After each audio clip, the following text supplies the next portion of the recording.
আমরা যদি কোরআনকে অ্যানালাইজ করি, কোথায় বলে আল্লাহ বলে আমি তোমাদেরকে অতি উত্তম রূপে পাঠিয়েছি, আবার কোথায় অ্যানালাইজ করে দেখা যায় যে তোমাদেরকে অনেক দুর্বল করে পাঠিয়েছে। এই স্টাডিগুলো করলে আসলে দেখা যায় যে আল্লাহ আমাদেরকে আমাদের এই বডি, এই ইকুইপমেন্টস, এই যে কমপ্লেক্স আমাদের শারীরিক গড়ে দিয়েছে, আবার অনেক দুর্বল করে পাঠিয়েছে। আল্লাহ আমি এই দুনিয়ার সব কিছুকে তোমাদের জন্য সৃষ্টি করে দিয়েছি। কেন সৃষ্টি করেছি? এটিকে এমনি সৃষ্টি করেছি।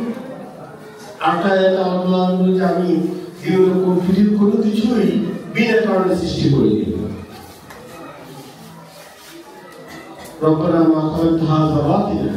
এই যে আয়াতগুলো কম্পিটিশন দেখলে আমরা আমাদের জীবনের পৃথিবীতে আসার মোমেন্টামটা আমরা বলবো। কেন আমাদেরকে এই পৃথিবীর এত কিছু, যে সায়েন্টিস্টের ভাষায় পৃথিবীতে 8.5 মিলিয়ন স্পেসিস, মানে জীবন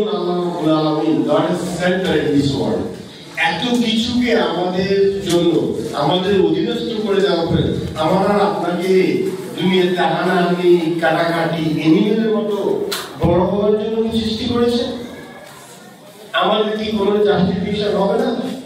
আমরা যখন এই দুনিয়া থেকে চলে যাব, আমাদেরকে সৃষ্টি করে এমনি আমাকে ছেড়ে দিবেন? এই রিয়েলাইজেশনটা আমাদের নিড টু ফিল।